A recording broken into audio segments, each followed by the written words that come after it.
Kita memperhatikan bagian firman Tuhan dari Kejadian 2 ayat 18 sampai 15. Saya akan membaca doa kita. Kejadian 2 ayat 18 sampai 25.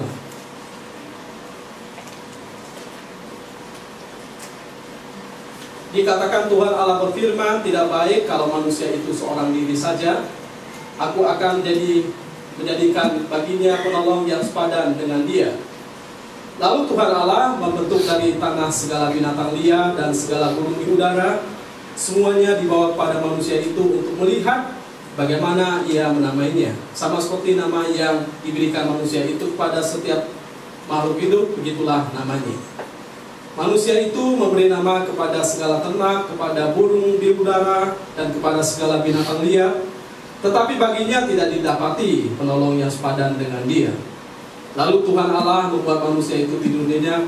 Ketika ia tidur, Tuhan Allah mengambil salah satu rusuk darinya, lalu menutup tempat rusuk itu dengan daging. Tuhan Allah membentuk rusuk yang diambilnya dari manusia itu menjadi seorang perempuan, lalu membawa dia kepada manusia itu. Lalu berkatalah manusia itu, inilah dia, tulang dari tulangku dan daging dari dagingku. Ia akan dinamai perempuan sebab ia diambil dari laki-laki. Sebab itu seorang laki-laki akan meninggalkan ayahnya dan ibunya dan bersatu dengan istrinya, sehingga keduanya menjadi satu daging. Mereka keduanya telanjang, manusia itu dan istrinya, tetapi mereka tidak merasa malu. Mungkin saudara berpikir, kenapa pendeta mengambil ayat ini? Bukankah ayat ini lebih cocok dengan pernikahan? Saya pikir kalau kita perhatikan dengan saksama, sebetulnya cocok juga untuk mereka yang sedang bertunangan. Kenapa? Karena dikatakan sebelum manusia menemukan pasangannya, ternyata inisiatif daripada menyediakan pasangan itu adalah Tuhan. Jadi sebelum kita berusaha mencari jodoh atau calon atau pasangan kita, jauh sebelumnya Tuhan menciptakan seorang yang disediakan bagi kita. Maka Tuhan menciptakan pasangan dalam bagian ini adalah pasangan yang sepadan, ya. Karena dikatakan di dalam ayat 18, Tuhan Allah berfirman, tidak baik kalau manusia itu seorang diri saja. Aku akan menjadikan baginya penolong yang sepadan dengan dia. Kata sepadan ini artinya adalah itu cocok, pantas, layak, setara, dan tepat untuk orang tersebut. Artinya Tuhan menciptakan bukan menciptakan secara sembarangan dan memberikan sembarangan, tetapi Tuhan menciptakan sesuatu yang sepadan dengan dia. Namun yang menarik bahwa ketika Tuhan berkata, aku akan menciptakan bagi seorang itu penolong yang sepadan bagi dia, apakah Tuhan langsung menyediakan kepada dia? Tidak. Ternyata yang diciptakan lebih dahulu adalah dikatakan, lalu Tuhan Allah membentuk dari tanah segala binatang liar dan segala burung di udara, dan semua binatang Tuhan ciptakan terlebih dahulu. Sehingga menarik, dikatakan manusia itu memberi nama kepada segala makhluk, kepada burung di udara dan kepada segala binatang liar, tetapi baginya tidak didapati penolong yang sepadan dengan dia. Artinya manusia sudah berusaha untuk, wah, mana nih calon saya yang cocok dengan saya. Ternyata tidak cocok semua, ya, karena binatang, ya kan. Sehingga salah sekali kalau ada orang menikah dengan binatang. Saya beberapa kali melihat ada orang yang menikah dengan binatang, atau ada orang yang tidak mau menikah tapi menikah dengan dirinya sendiri, atau menikah sesama jenis, ya kan. Di sini tidak dikatakan lalu manusia menikah dengan binatang, manusia menikah dengan dirinya sendiri, manusia menikah dengan sesama jenis, tetapi jelas dikatakan Tuhan akan menyediakan penolong bagi dia. Ya, sehingga ini suatu poin yang sangat penting menurut saya. ketika kita mendapatkan seorang pasangan, kiranya pasangan itu menjadi pasangan yang bukan hanya dia lawan jenis, tetapi seorang yang bisa menjadi penolong. Ya, kenapa? Karena katanya kebanyakan setelah menikah bukannya jadi penolong ya, biasanya jadi penodong, perokok, atau pembohong.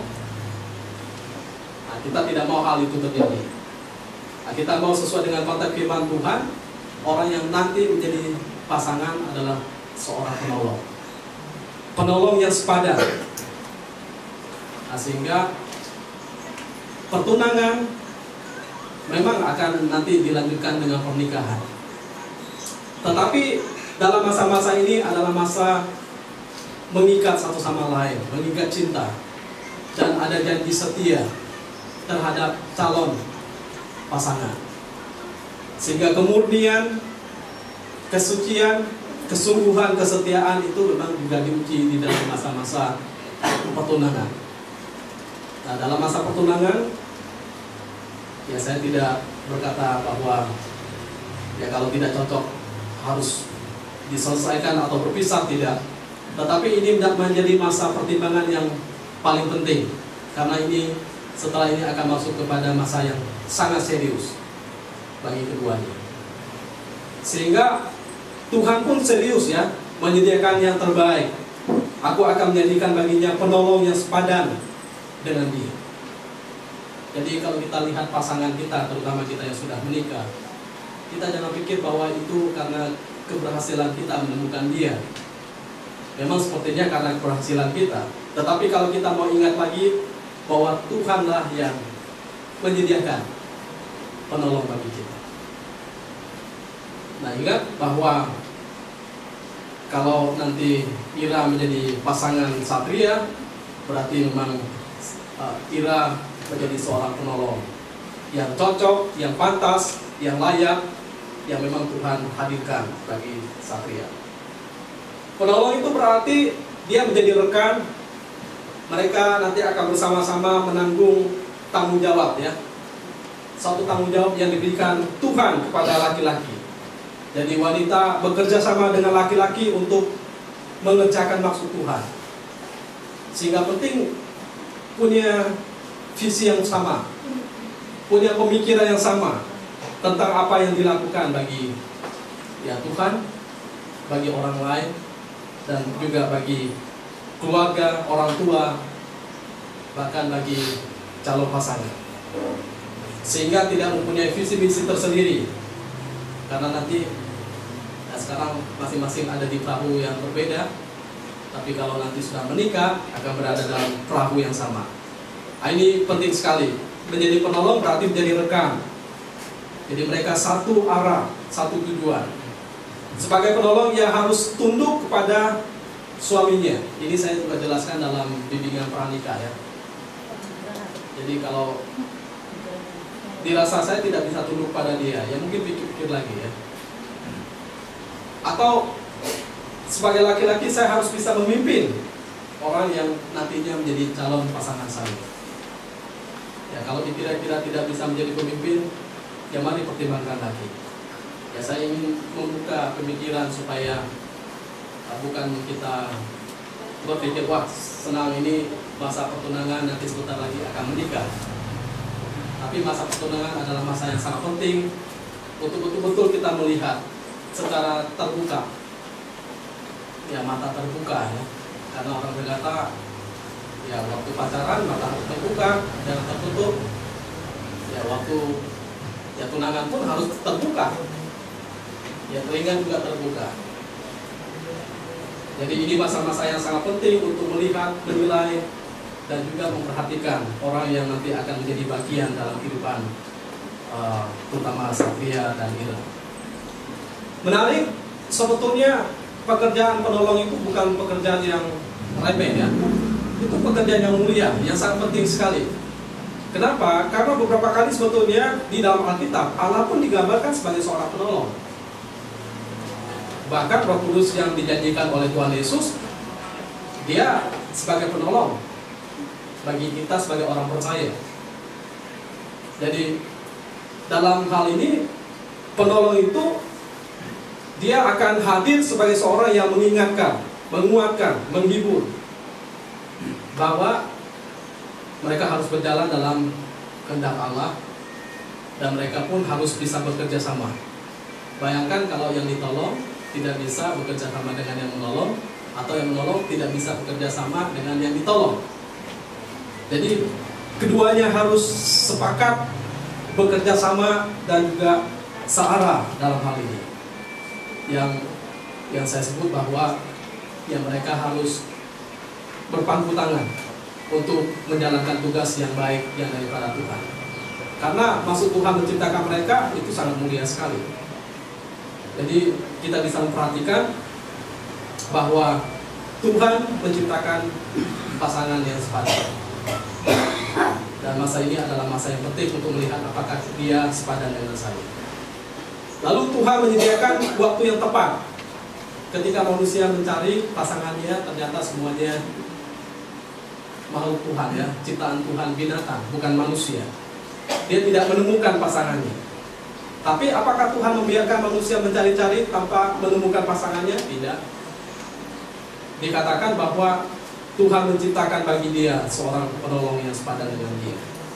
Bahkan dikatakan, lalu ayat 21, Tuhan Allah membuat manusia itu tidur nyenyak. Ketika ia tidur, Tuhan Allah mengambil salah satu rusuk darinya, lalu menutup tempat rusuk itu dengan daging. Tuhan Allah membentuk rusuk yang diambilnya dari manusia itu menjadi seorang perempuan, lalu membawa dia kepada manusia itu. Artinya, kadang kita berpikir bahwa wah, Tuhan tidak kunjung menyediakan bagi saya. Ternyata waktu tepat Tuhan itu yang membuktikan bahwa Tuhan menyediakan yang terbaik buat kita. Sehingga pastikan kalau sudah mengambil apalagi langkah kepada pernikahan, ya, pastikan memang kita menemukan orang yang terbaik. Memang orang tidak ada yang sempurna, karena kita tidak menikah dengan malaikat, ya. Digambarkan malaikat saja menjadi jatuh karena kesombongannya. Artinya malaikat pun tidak sempurna, apalagi kita yang sudah jatuh. Ya tentu kita rindu sempurna sebagaimana status kita sebagai anak Allah. Tetapi ada kemungkinan kekurangan-kekurangan yang ada pada masing-masing kita. Tapi yang pasti Tuhan menyediakan pasangan tepat pada waktunya. Jadi waktu manusia itu mencari pasangannya, dia tidak menemukannya karena belum Tuhan ciptakan. Dan artinya belum waktunya. Tetapi apakah Tuhan tidak menyediakan? Ya tentu tidak. Tuhan menyediakan. Ya, bagi yang belum menemukan, jangan khawatir, ya. Yang sudah menemukan, bersyukurlah, karena itu dari Tuhan. Ya, dibentuk dari tulang rusuk, dikatakan Tuhan membentuk wanita itu dari tulang rusuk laki-laki. Dan Tuhan sendiri yang membentuknya.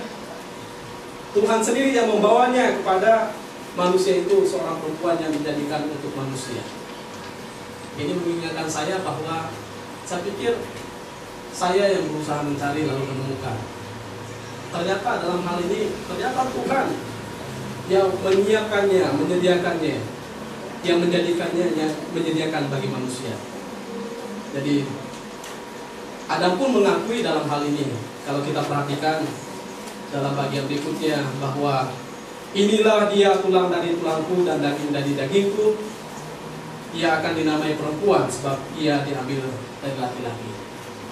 Jadi Adam mengakui bahwa apa yang ada di depan matanya, yang menjadi pasangannya, itulah dia yang berasal daripada Tuhan. Jadi ayat 23 dikatakan, lalu berkatalah manusia itu, inilah dia tulang dari tulangku dan daging dari dagingku. Ia akan dinamai perempuan sebab ia diambil dari laki-laki. Ya, ada yang berkata kenapa diambil dari tulang rusuk? Supaya lebih dekat dengan hatinya. Tapi bagian ini sebetulnya menunjukkan bahwa itulah yang menunjukkan tentang kesepadanan. Karena tidak mungkin dia akan berbohong, karena diambil daripada tulang rusuk. Jadi pasti sepadan, karena tulang rusuk yang sama. Ya, Tuhan tidak pernah salah. Jadi saya berpikir bahwa ya pasangan saya, istri saya, ya dari Tuhan yang memang sepadan, yang cocok, yang tepat. Seakan-akan ada berkata, wah inilah dia, apa yang Tuhan sediakan. Itu dari tulangku, itu dari dagingku. Jadi dari tulang dan dagingnya sendiri ya. Artinya tidak ada sesuatu yang lain di dalamnya. Jadi Tuhan merajut perempuan dari tulang dan daging manusia.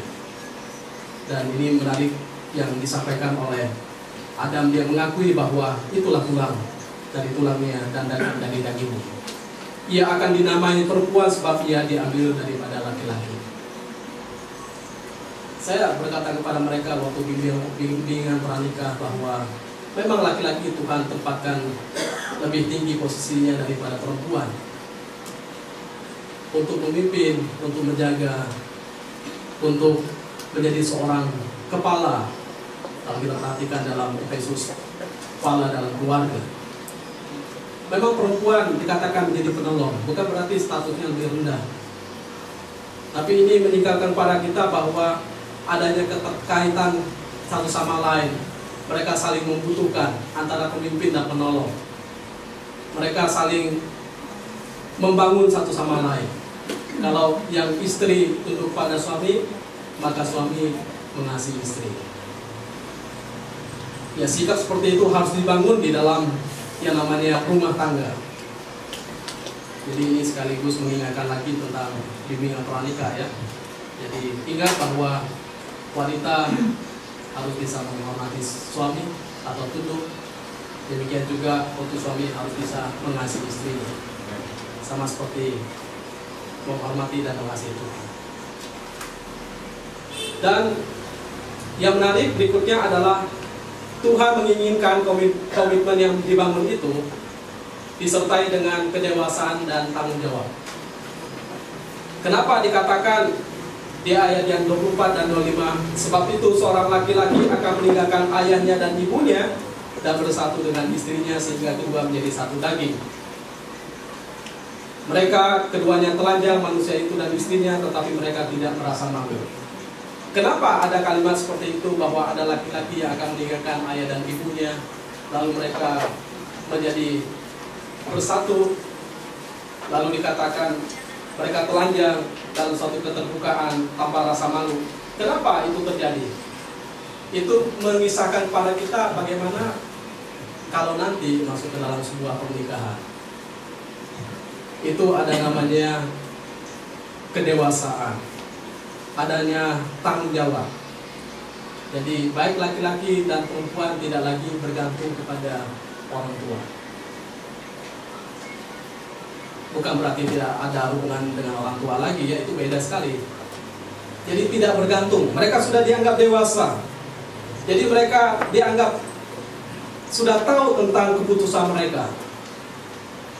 Nah, waktu mengambil komitmen ini berarti sudah tahu keputusannya, sudah dianggap sebagai dewasa. Mesti bergantung pada siapa? Ya, bukan lagi bergantung pada orang tua, tetapi bergantung satu sama lain. Lebih daripada itu, bergantung pada siapa? Pada Tuhan. Orang tua terbatas, keluarga terbatas, kita pun terbatas. Tapi Tuhan tidak terbatas. Ingat, pasangan daripada Tuhan kan, bukan daripada kita. Kalau ada keluhan terhadap pasangan kita atau calon pasangan kita, berdoalah kepada Tuhan. Mohon pertolongan daripada Dia supaya Tuhan menunjukkan hal-hal yang terbaik dengan hikmat-Nya. Sehingga di dalam hal ini dituntut kedewasaan laki-laki, tidak lagi seperti anak kecil yang merengek-rengek kepada orang tuanya atau kepada ayah atau ibunya. Demikian yang perempuan tidak lagi merengek-rengek seperti anak kecil kepada orang tuanya, tetapi mereka mulai bergantung mesra dan saling bergantung satu sama lain. Jadi dalam hubungan yang dewasa ini, maka sebetulnya tidak ada hal yang perlu ditutup-tutupi. Perlu adanya kejujuran. Sehingga dikatakan mereka keduanya telanjang. Ya, ini bukan hanya menggambarkan hubungan yang dewasa kalau kita sudah menikah ya. Tapi saya berpikir bahwa adanya suatu keterbukaan. Jadi perlu ada terbuka satu sama lain mengenai kelebihan dan kekurangannya. Saya tanya kepada mereka berdua waktu bimbingan pranikah, apa kelebihan daripada calon pasangannya? Tulis 5 kelebihannya. Wah, cepat ya, tulis 5 kelebihannya. Apa 5 kekurangannya? Susah nyarinya katanya. Wah, nanti kalau udah menikah lebih gampang kesalahannya. Ini salah, ini salah, ini salah, ini salah. Ya, mungkin sungkan ya, nggak mau terbuka. Ya padahal masa-masa seperti ini penting sekali untuk terbuka. Ini masalah yang serius menurut saya. Karena kalau udah masuk masa pernikahan, tidak ada jalan keluar lagi. Jendela tertutup, pintu tertutup, semuanya tertutup. Hanya 2 orang inilah yang ada di sana. Ya kalau bosan, bosanlah di sana. Kalau senang, senanglah di sana. Sehingga ada orang berpendapat, ya pernikahan bukan semata-mata bicara tentang kebahagiaan. Karena sebetulnya waktu kita menikah kita tahu realitasnya. Saya siapa di mata dia, dia siapa di mata saya. Nah maka waktu ini adalah waktu yang paling tepat untuk benar-benar jujur. Berkata apa yang mau, apa yang tidak mau, apa yang disuka, apa yang tidak disuka, apa kekurangannya, apa kelebihannya. Ini masa-masa yang sangat penting. Dan masa-masa yang penting juga untuk bekerja sama ya, satu sama lain. Nah, sehingga kalau saya perhatikan orang hanya mengartikan bagian ini dalam konteks pernikahan, tapi saya lebih mempersiapkan orang itu untuk mengerti bahwa jangan dipikir masa-masa pernikahan itu seperti yang indah-indah. Ada masa-masanya, orang katakan ya ini masa yang sangat senang, romantis ya. Tapi setelah masuk pernikahan itu masa realitis, bukan romantis lagi. Mungkin pas ketemu baunya minyak wangi, ya kan? Nanti lama-lama mungkin baunya lain. Mungkin bisa balsam atau minyak angin atau yang lain. Karena semua terbuka. Oh sekarang dia malu sungkan kepala kita kalau tidur ya, semua ditutup, mulutnya ditutup, nggak borok dan sebagainya. Tapi kalau sudah menikah, nah baru kita tahu. Jadi penting sekali mengerti sesuatu yang terbuka sehingga tidak ada yang ditutup-tutupi. Ini menjadi satu gambaran yang jelas ya, bahwa kalau saya bisa menerima kelebihannya, kalau saya bisa menerima kekurangannya, maka berarti saya sudah tahu resikonya kan. Resikonya saya sudah tahu, berarti saya benar-benar harus menerima apa adanya, realitas yang sesungguhnya. Sehingga saya perlu jujur. Nah ini masa-masa yang sangat penting. Saya pikir bahwa ini bukan masa pernikahan, ini masa pertunangan. Jadi masa yang penting bagi masing-masing calon, saudara Abraham Satria Graciano dan juga bagi Ira Febriani Rambe. Ini yang masa yang penting bagi kalian berdua untuk buka mata sungguh-sungguh, buka telinga sungguh-sungguh, mengambil suatu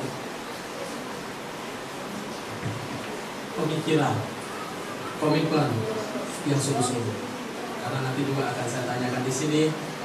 Kalau iya, ya silakan jawab ya. Ya kalau tidak, silakan jawab tidak. Jadi tidak ada paksaan dari seorang pendeta. Ini sangat penting sekali. Sehingga kita mengerti bahwa tidak ada yang salah di mata Tuhan. Kalau Tuhan sudah mempertemukan, ya saya meyakini bahwa Tuhan akan menuntun, memimpin. Kalau itu memang dari Tuhan, maka dia akan menjadi mitra yang baik yang Tuhan sediakan bagi yang terutama Satria dan kita. Mari kita berdoa.